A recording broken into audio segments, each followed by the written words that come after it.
Welcome, everybody. Good morning. Welcome to First Church of Religious Science here in New York City. Many of you have already signed in for our meditation.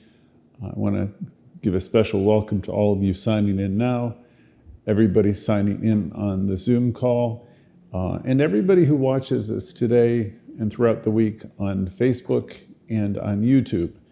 We're a growing spiritual community. There's hundreds and hundreds of people watching our broadcasts now every week, thanks to each and every one of you.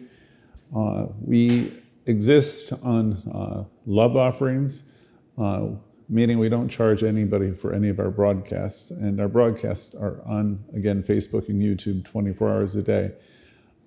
Some of you do support us, who want information on how to support us. And always, if you go to the chat portion of our discussion, we will post links to the appropriate chats for support 2 or 3 times throughout the lesson. And for those of you who are watching us on Facebook or YouTube, there are support options there also. And anyone can send a check also to us at First Church, 204 West 84th Street, New York, New York, 10024. I also want to say we get everybody's message. Right now there's, sometimes 40, 50 messages a week. If we don't get back to you immediately, send us another message. We will get back to you. We're doing our best to keep up with it. So again, welcome. Some of you have just signed in. This is First Church of Religious Science. We broadcast here, as you know, every Sunday morning. And we have our Louise class every Thursday at 7 p.m., which is a huge class. This is where Louise right here in New York, at this particular church, got her education. And so we have an ongoing class based upon her material. And we have a creative living series also, and that's on Wednesday. So both of them are at 7 p.m., the same links. So we hope to see you there too. So today we're going to be talking about the second chapter that Ernest Holmes wrote in our textbook. So again, I want to welcome you all. We're going to get into this chapter, which is particularly enlightening. And if you're very new, what the author is talking about is the way it works. And if you're wondering what it is, he's referring to as the thing itself. He's referring to God, source. So this chapter is a little bit of an introduction to how it works, the way higher power operates in our lives. Many New Thought centers, by the way, review the first 4 chapters in the month of January. We're not doing them in perfect order. Last week we did a different discussion, but we're doing the second chapter now, and we will do them all within the next few weeks. So without further ado, the way it works. This chapter offers transformative insight into the nature of our existence, and it reminds us all of our connection with Source, with Divine, with this divine energy. You'll hear me say most every week, I think every week, it's always said that you are one. You are one with the One. I don't know how long it took for me to really understand that. I think I was hearing it for a couple years before I could really grasp the idea that I live, I move, and I have my being in this divine substance. And then I started to realize somewhere along the line, not only is there but one power, there's not 2 powers, there's one power. That was a big revelation. And the next revelation is that it responds to me. So in this chapter, the way it works, we start out right there again. You are one with this one energy. You're never apart from it. You can think of the prodigal child from the ancient scriptures, born in the kingdom but goes off and he's lost and he's living a terrible existence. But as he turns within, or metaphorically turns to the Father, he's instantly restored. Well, that prodigal child represents all of us. We're established in this oneness. You can't escape it. Why would we want to, right? But we forget. but we instantly are restored as we turn within, turn to the Father, Mother, however you want to think of it. We don't usually think of it anymore as a father or mother, but we know that we're established in this one energy, this one love, and we keep on awakening to that every single day. So we'll get into that a little bit more. In our gathering today, we're people now from all over the world celebrating this oneness, our interconnection, we're connected with one another, we're connected with every planet, every solar system, we're connected with everything. We are inlets and outlets of this activity. We are individualizations of this spirit. Again, this one spirit. Please, if nothing else, remember that you are one. And there's no separation in the mind of God, meaning God is all that there is. So we're here with many like-minded people. We're always here being reminded, and we're always here to learn, to expand, and to grow in our understanding. And we're here to give up all the animosity, give up the anger, and bring ourselves back to the garden from the Woodstock days, to a place of peace.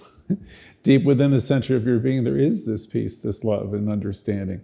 So we want to get back to that garden, that perfect place, where deep at the center of your being, Louise would say, is this infinite well of love. We want to get back there. This is where we came from. This is where we return. And we get there by learning to practice this teaching, which will suggest, no, I'm going to say it again, that there is one energy, one love, one spirit back of creation. Or we would say another way, there's not a spot where God is not. I say that knowing that God is a word that causes some people some problems. And I'm not saying that to antagonize anybody. The whole idea of this higher power, I would love going through a Bible study class, an educational one year, and from all the religions, they will say that which cannot be described or adequately described. It's that power that's in every boy and girl, in every country, in every little town and village, anywhere you can imagine. There is that energy, that love, that power. There's 100 different religions, there's probably 200 different religions, and it's the same power that exists within every single little boy, little girl, little human being. And that same life that's in life anywhere. So that's what we celebrate here.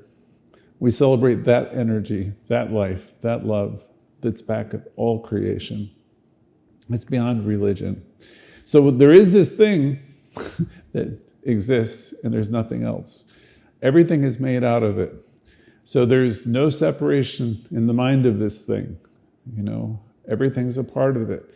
And if you start to understand that a little bit, you're really starting to enter in the realm of the mystic understanding. If you think about that idea, there's not a spot where it's not. Or another way to think of it is, it's all God, or it's all this thing. So when I'm out there creating people to be bad guys or good guys or whatever, it's me telling a story. And we're pretty good storytellers, all of us. But there's so many poems. There was one by Ella Wheeler Wilcox. I'm not going to recite it because I don't have it with me today, but it starts out, God and I in space alone and nothing else in view. And where are the people, the dead I once knew? And is this judgment? And, is this... she's asking, this is her conversation with God. In fact, it's called Conversation, the poem. And the great God said, nay, they have ceased to be. There's never been anything except you in me. That poem is brilliant because it really brings home the point that this teaching really is ultimately all about you and your creations. And Louise Hay would back that up by saying, when you really love yourself and honor yourself and become the best version of yourself, then you're going to wind up healing your life, as Louise would say, and you'll find you're having better relations and relationships with everyone. It won't be about what you say or what you tell people to do. It will be about the person you are becoming. because all of us are in a process of unfoldment and growth. Everybody has been through a lot, and everybody has grown. And that's the thing to understand about life in religious science, is we're all evolving. Or as my teachers have said to me over the many years, we're evoluting along. And you might say, it's been hard, there's been tough times, and I'll say, I can relate. The fact of the matter is, though, everyone is present, everyone is here, everyone is in a place where your consciousness has expanded, you've become wiser. The things that have been in your life have been there ultimately for you. I remember from the Course in Miracles a line which I've loved for many years, which is, it takes great wisdom to understand that all events, circumstances, and happenings are helpful or have been helpful. No, it takes a lot of wisdom, because when you're going through them, it doesn't feel helpful, does it? But the thing is, each of us come fully supplied and supported and equipped. And ultimately, we're here to experience life, and we're here to grow and to expand. And we came into a family where we learned a lot of things, and much of what we learned was wonderful, and some of it really was quite detrimental to our well-being. There was a great teacher, I won't quote the name at this point, who said on this subject, when one of his students was saying, I didn't get this and I didn't get that, I remember his comment to the student was, maybe you didn't, but you got enough to get yourself to a point where you are now. And though maybe our childhoods have not been perfect, as Louise would say, we're all victims of victims. Maybe everything wasn't perfect. Maybe we weren't all raised by religious science practitioners, but we were all raised by people who gave us something. And as we understand it today, they gave us the best of what they understood themselves. That's one of the most beautiful lines that Louise Hay taught, which is, everyone is doing the best that they can with the information, the understanding, and the awareness that they have. That's been such a wonderful, wonderful piece of information that I've had within me for a generation now. It allows you just to let it go, let people go, to forgive yourself also, Because the fact of the matter is, you have done the best you could with the information, the consciousness that you had. And if any of these things were to happen again, you're in a different place, and you'd handle a lot of it much differently. So we're all evolving. We're all one with one another. Again, there is this one energy, this one love, this back of creation, and we're all unfolding. And if we could wake up each day knowing that we are blessed, that we're supplied, we're supported, that we're getting the perfect lessons at the perfect time, then you're going to be understanding the spirit of the second chapter. So Ernest Holmes gets into this idea that there is this thing and nothing else. God and I in space alone, remember? There's no separation in the mind of this God, this thing. So chapter 2, the way it works, is brief, but it's filled with such immense and profound wisdom. It offers us an in-depth look at the concept of the universal life force. And you just think of this one life force. It's a principle. And it's beautifully articulated by Ernest Holmes. He said this principle is there. He said it is the one life that's back of everything that lives. I think I've already said that about 3 times. This one life that's behind everything that lives. You can think of all the animals, you can think of in the forests, you can think of the streams and the oceans, on the skies.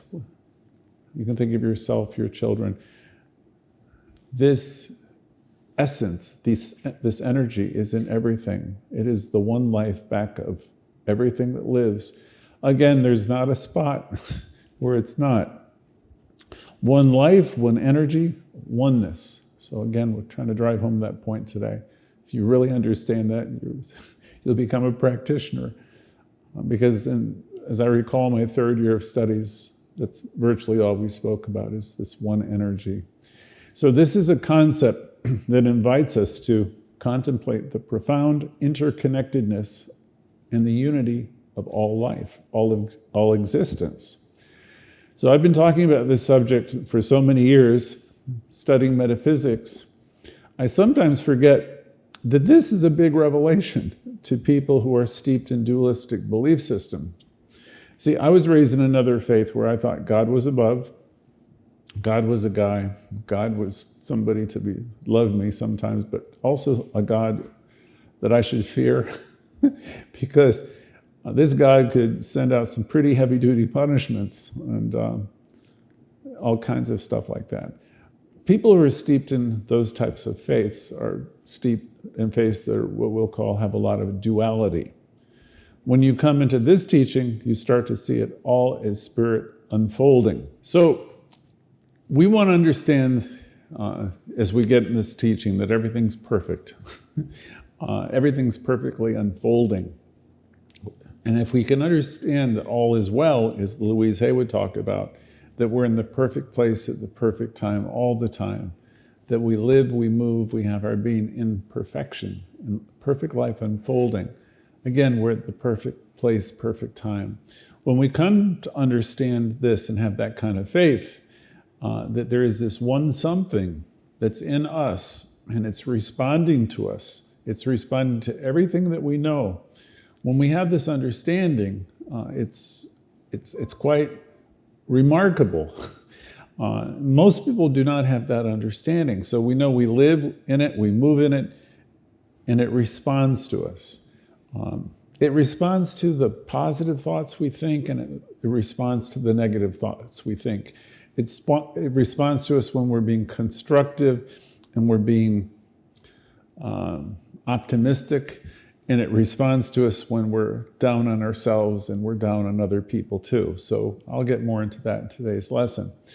And the thing about life, we understand in religious science that this essence, this activity of life is always expanding. It's expanding in the world and it's expanding in all of creation. It's expanding within you and it's expanding within me. So it's good for us to start out working with concepts, understanding when you're sitting with yourself and you might say there is one life and that life is my life, meaning there is one life, the life of good, the life of God, and that's my life. And realizing, God and I are, Spirit and I are a majority. It's impossible to be separate from it. You've seen I remember from 12-step rooms about, it's a story about a beach, and there's two sets of footsteps in the sand, and then there's one. And the person in the story is saying, well, to God, or to the creative life force, well, you abandoned me. And the answer came, no, that's when I was carrying you.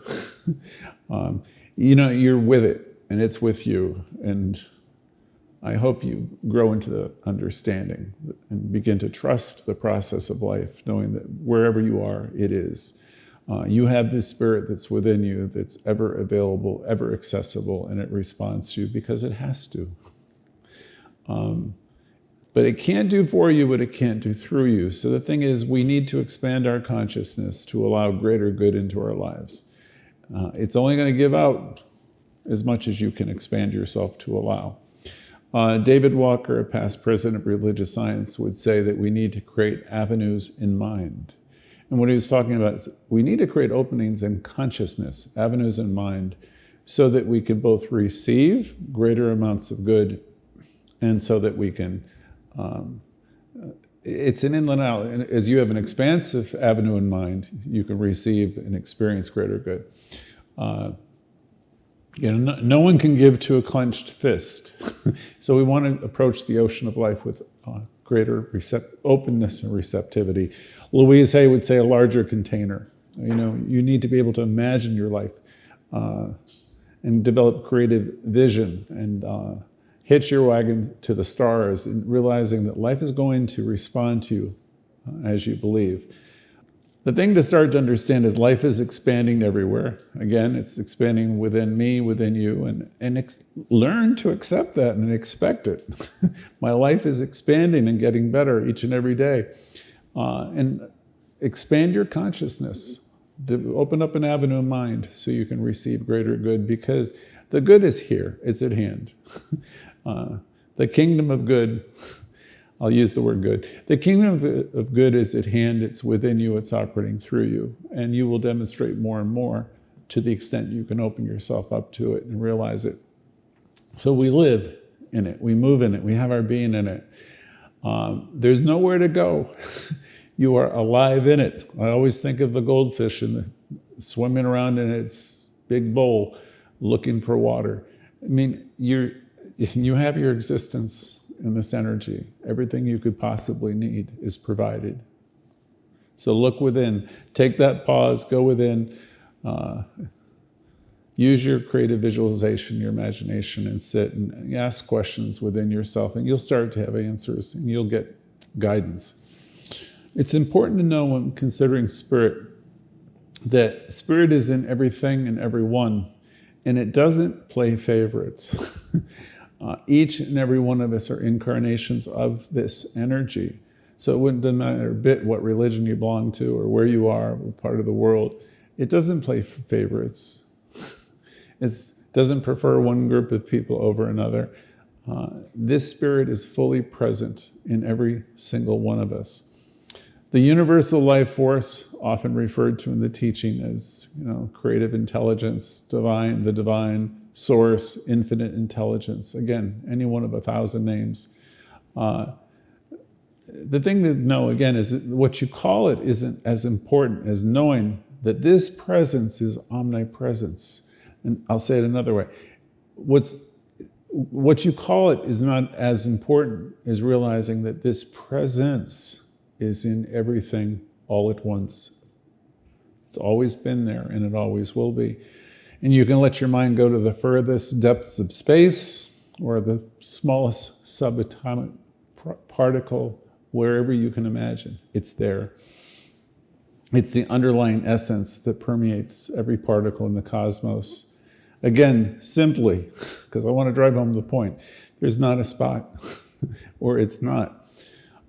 It is the omnipresent energy that sustains all life everywhere. Again, from the tiniest microorganism to that which is in the most distant place.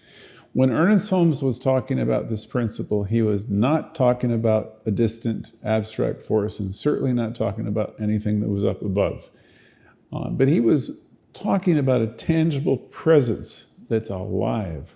So when you want to think of this energy, this force, please don't look to the skies and think it has a beard or something like that. Please think of it as a tangible presence that's alive in every moment of your existence. Say God within me. Or if you don't like the word God, say spirit within, source within. Call it what you want to call it, whatever works for you, but realize that it's tangible and it's alive and it's in you and it's operating through you. You can consider the universe with its countless stars and galaxies, celestial bodies. When I was a kid, it was so small. Now it's just, millions and millions of planets, stars. Consider just the majesty of it all, this vastness in the physical, in the universal. All of this is a demonstration of Spirit's limitless nature, right? Yet that same force is equally present in the minutia of your daily life, in your routine, and the air you breathe, and the flowers that you see in the street. Spirit is alive in the laughter of your children, your grandchildren. Spirit is alive in your beloved pets. Spirit is alive in everything. It's both, as we say, the cosmic dance of the planets, and it's also in the quiet growth of a seed that was going to grow a flower or a tree. This whole interconnectedness, this web of existence, as Dr. Holmes speaks of, is not mere a network of physical or biological connections. It's all made up of spiritual energy.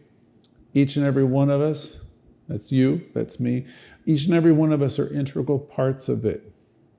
Each of us are connected, not just through our physical being, but through our shared divine essence. There is that which is in you that's aliveness, it's spiritual, and we're all connected through that divine essence. Having this understanding that you're a spiritual being here brings with it a profound sense of unity. You realize, my gosh, I'm connected with all of these people everywhere, humanity. and it brings, once you start to understand, I live, move, and have my being in this, and you see other people and their struggle to move forward. We have a shared humanity. We're spiritual beings. We're here to love one another, love ourselves, love one another. In this context, once you have this spiritual understanding, then his phrase, Dr. Holmes' phrase, one life that's back of everything, takes on more meaning. He said, one life back of everything that lives.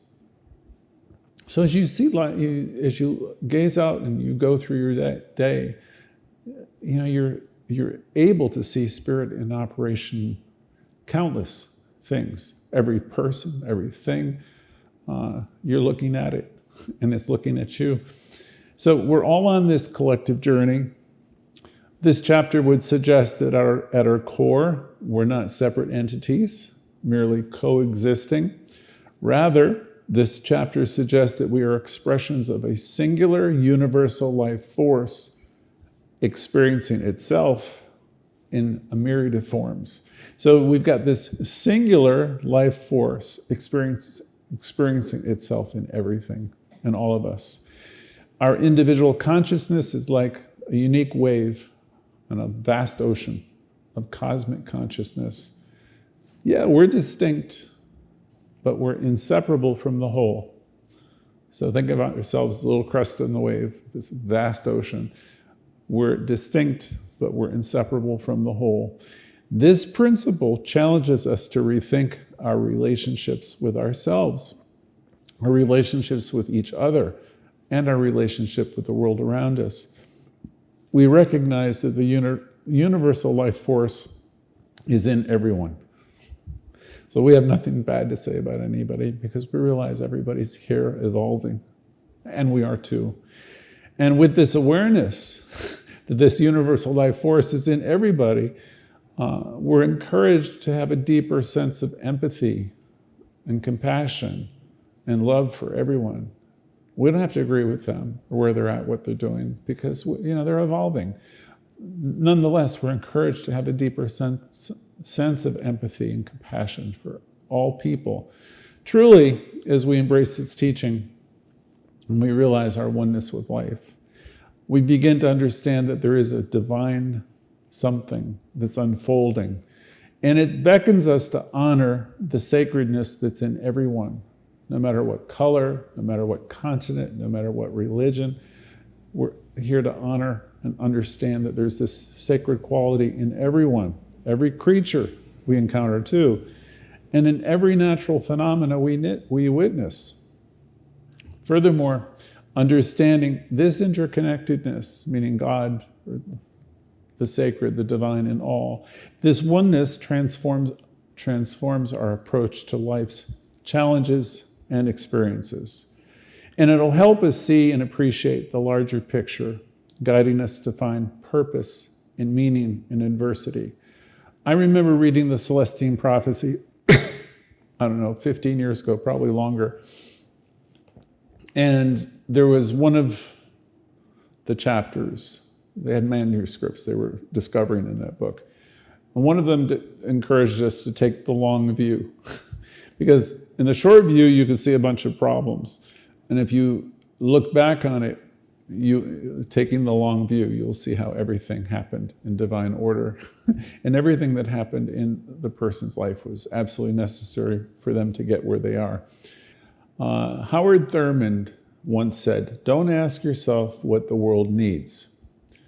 He said, "Ask yourself what makes you come alive."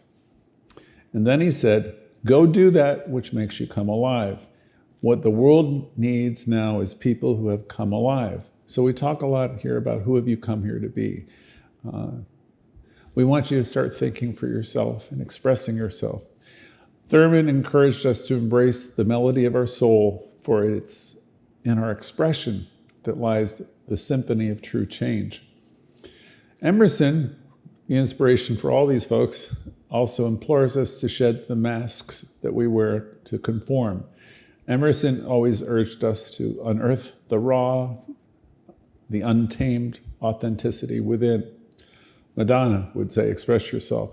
So it's not about just finding your voice, but daring to echo it and to use it in a world that often would want us to be quiet. Thurman's wisdom echoes through time, reminding us that our most profound duty is not merely to exist and just, I know of people, I know my own family, they were programmed the same way I was, and they haven't challenged any of it, and they're not open to change. And when you come into a teaching like this, you become awake, you become alive. And Thurman would encourage us to ignite the fire of passion that lies dormant within you. Ernest Holmes, I believe, said that we are in the express business. So we're here to find our voice and to find who we've come here to be and to use our creative imagination and hitch our wagons to the stars. We want to find out who we have come here to be, and we want to pursue the things that will set our hearts afire or ablaze. And as we do this, well, that comes from Marianne Williamson, but it was said long before her. As we do this, we're illuminating and inspiring. Our path will inspire many other people. So when you're really connected and practicing this teaching, our very existence becomes a testament to the boundless potential that resides in each and every one of us.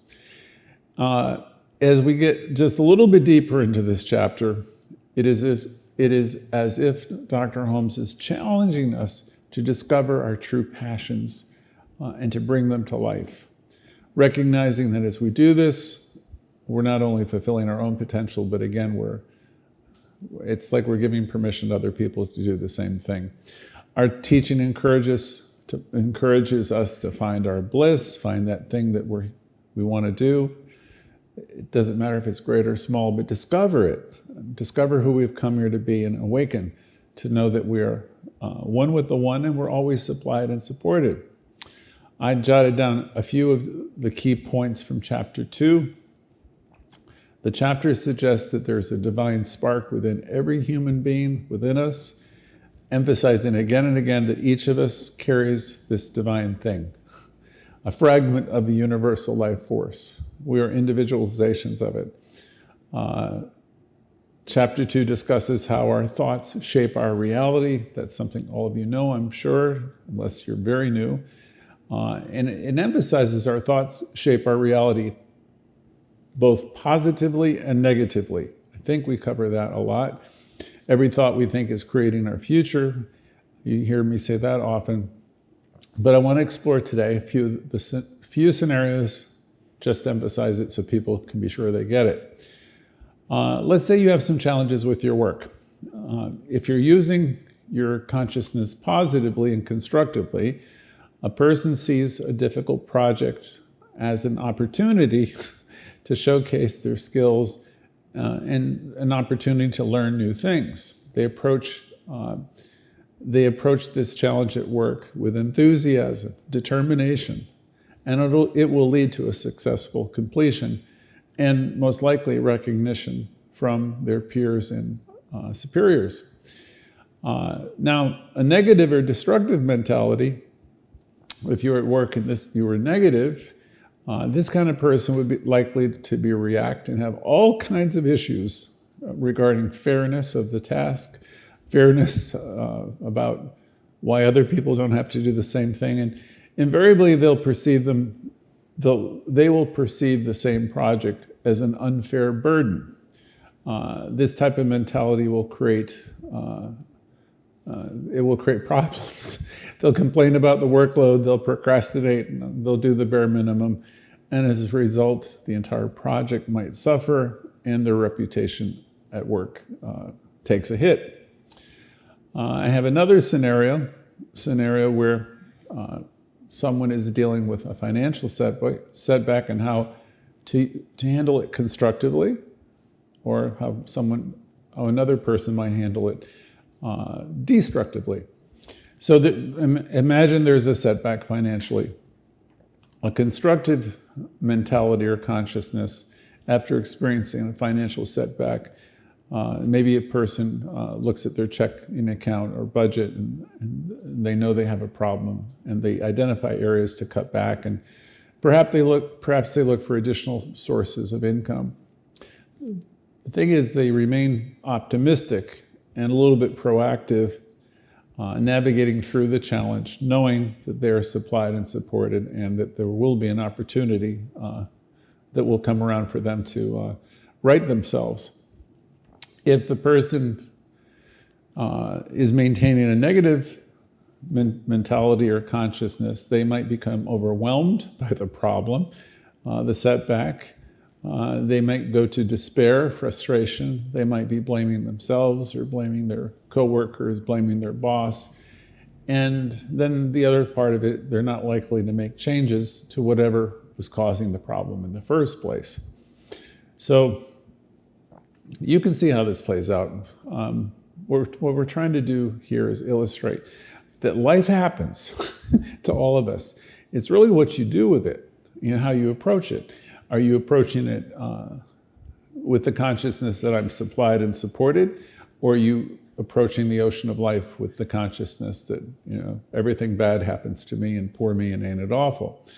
I'll give one more example. It could be relationships. Perhaps you're having problems in a relationship with a loved one of some kind, right? If you've got a positive mentality and you find yourself in a strained relationship,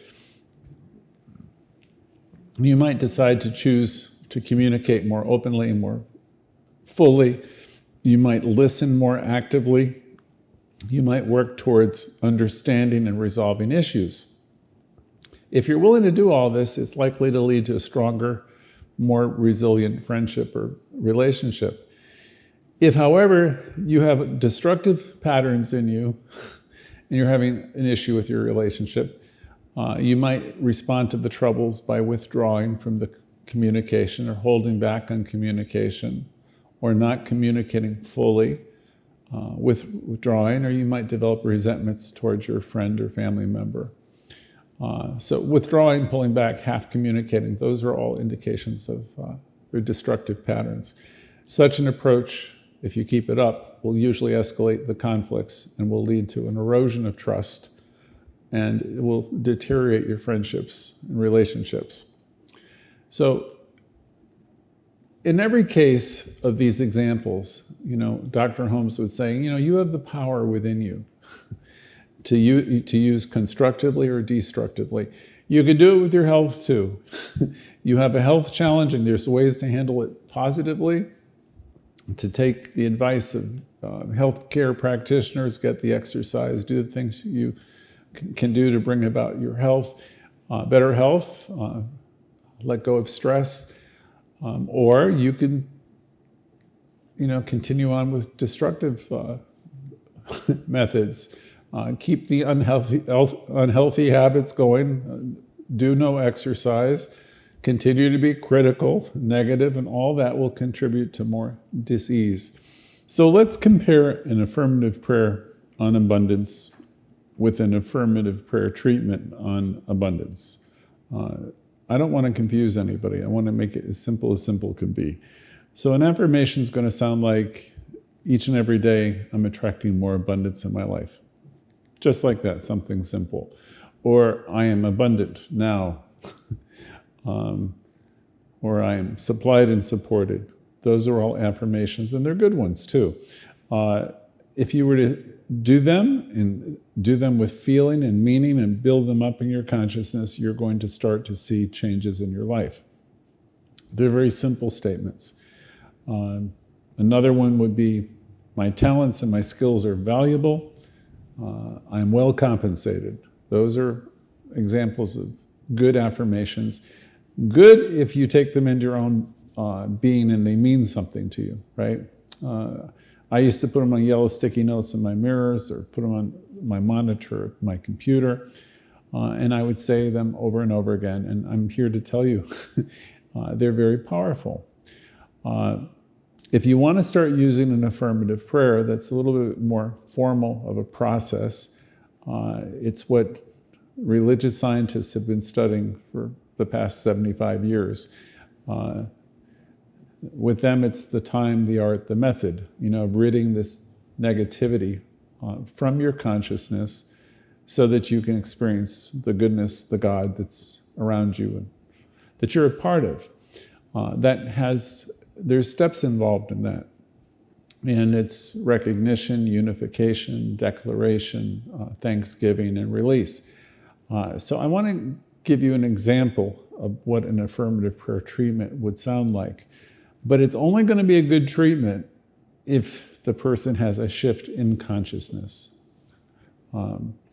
I've sat in endless seminars over the years, the great religious science seminars at Asilomar and elsewhere, where usually in the morning or the afternoon seminars, you'd hear people who would get up on the stage and they would share their stories. They might have been people who were dealing with various cancers or what was thought to be incurable disease. And everyone standing there was telling a story of healing.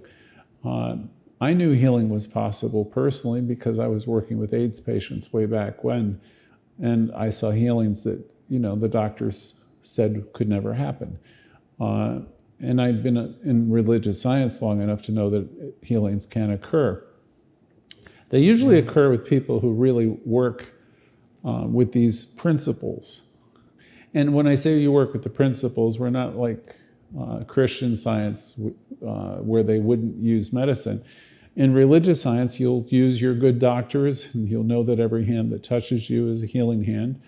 But you'll trust your inner guidance, to choose your healthcare people. And so we take our good where we can find it.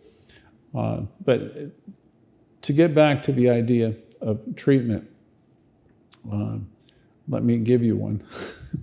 Again, there's 5 steps to it, and I want you to have an example. Have an example for me. So we recognize, first step, God is all that there is. So I would start out by saying, I know that there is one power. I acknowledge that this one power is this universal source of abundance and infinite supply. Everything that exists is an expression of this infinite abundance. This abundance is mine. It's in me, operating through me. I am one with it. I am one with the abundance of the universe. I am an integral part of this abundant universe. As a manifestation of this divine creation, the wealth of the universe flows through me and is inherent in my very being. And then I'm going to declare, I now declare that financial abundance is mine. It's my birthright. I'm open and receptive to abundance in all its forms. I attract opportunities for prosperity and and my actions lead me to financial success. I manage my finances well with wisdom and gratitude. And then thanksgiving, I am deeply grateful for the abundance which is already mine, which is already present in my life, for the prosperity that's here and that is coming to me. I give thanks for the universe's endless generosity, for my ability to receive and give wealth. And last, I release my prayer into the universe, trusting that it's already done. I let go of any worries or doubts, knowing that the universe is taking care of me. I'm at peace with the certainty that the abundance of life is flowing through me right now. So by practicing this affirmative prayer, you're aligning yourself with the abundance of the universe, opening the door of financial good to manifest in your life. Remember always, the key to any of this is to maintain positive expectancy and to always take inspired action. that will support any affirmative prayer. Another thing in chapter 2, I was surprised, forgot, there's a mention of visualization. So there is an encouragement for us to visualize, to create a clear mental picture of our desires. I mean, you can think of yourself, many of you do journaling and you do vision boards. As you do this, it'll allow you to harness the power that's the power of your imagination to help create your future. Ralph Waldo Emerson, who was a pivotal figure in New Thought, famously encouraged us to hitch our wagons to the stars. This metaphor captures the essence of dreaming big and developing a vision that will transcend your current limitations. And then there's power also in keeping a vision. If you keep a vision, it's not just about an occasional daydreaming. It's about maintaining a persistent and vivid image of what we aspire to achieve. This continues encouragement with our vision, and it serves vital purposes. It helps us get clear by regularly visualizing the things we want to achieve. It helps us clarify our goals. It acts as a motivator to us. It keeps us driven, especially when we encounter setbacks. Keeping a vision will constantly remind ourselves of why we're doing, the why behind our goals. And then we'll find the strength to, keep persevering. And manifestation is the principle that whatever the mind can see and believe it will achieve, it will start to achieve. And that's found in every philosophical, spiritual tradition that I know of. Our vision acts as a blueprint for our subconscious mind, and it influences our thoughts and actions, and thereby shapes our reality. So many of you maintain vision boards or do journaling. These are both tools that are very helpful. They're important, they represent our aspirations, and they focus us. They keep us aligned with our goals. I don't really have a lot more to say about vision boards or journals. They're separate classes in themselves. If you're journaling regularly, writing about your dreams will help you solidify them in your mind and bring them closer to you. In conclusion, as Emerson inspired us to dream beyond our current circumstances, we too want to embrace the power of vision. Hitch our wagons to the stars, remember? The more we can vividly imagine and consistently engage with our goals, we will activate the creative powers, because life responds to us, again, either constructively or destructively. It's up to us, how we decide we want to think. But we must know, we will learn here in the teaching that life is responding to us either way. So our visions are much more than mere fantasies. I say to you every week, every thought you think is creating your future. So we want to pay attention to our thoughts.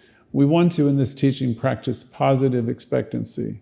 We're not here to ignore challenges, but we're here to choose a perspective always that will empower us and uplift us. As I think about Don Miguel Ruiz's book, The Four Agreements, especially the second agreement, where we are instructed not to take anything personally, that statement is in alignment with chapter 2 of our textbook also, because chapter 2 emphasizes the importance of maintaining inner peace and resilience. So taking nothing personally is in alignment with chapter 2 also. This approach is essential for navigating life's challenges with grace and equanimity. Furthermore, chapter 2 in the textbook is an exploration of the omnipresence of the divine. It invites us to constantly connect with the all-encompassing energy. This concept is beautifully illustrated in the lives of many spiritual teachers, all of whom demonstrate how a deep awareness of this divine presence can transform everyday experiences into profound spiritual lessons. As we expand upon these teachings, let's also look at real-life examples and stories that demonstrate the principles in action. I've got a story here first. There's a lady, young woman in business who was inspired by the teachings of chapter 2. She used affirmative prayer to visualize and overcome obstacles and achieve her dreams.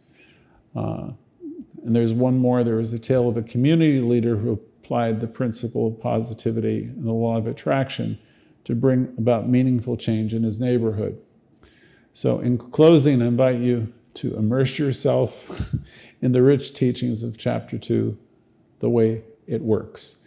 Let these principles guide you in discovering all your gifts, cultivating a positive mindset, positive expectancy, and always ask yourself, am I coming from connection? And be determined to reconnect. Spirit is here available. So when you're off track, simply just say, there I go again, and reconnect. Cultivate a positive mentality and make a decision to always, start your day over, reconnect with this divine presence, this source. So together, let's embark on this journey of transformation and growth, inspired by the wisdom in our textbook in chapter 2 and the examples of the people that came before us. Ernest Holmes, Raymond Charles Barker, Louise. Thanks everyone for being here today and joining us on this exploration of this chapter. May our time together inspire you to live a life of purpose, joy, happiness, fulfillment. Let's make this journey a celebration of learning, growth, expansion, where we can experience boundless possibilities. You got the power. I say that every week. So let's, listen to these lessons. You can go back and listen to them again. Go to the textbook if you want to. Revisit what it does and how it works. Know that life is always responding to you 24 hours a day. Your constructive thoughts, your destructive thoughts. So keep them positive. You have the power and it responds to you, so keep them positive. Let's close knowing that we are supplied and supported in every conceivable way. We're looking forward right now to hearing from everybody about, your thoughts on the lesson and how you're doing, and talk about your demonstrations and how using the teaching is changing your life. So there it is. Thank you all, and so it is.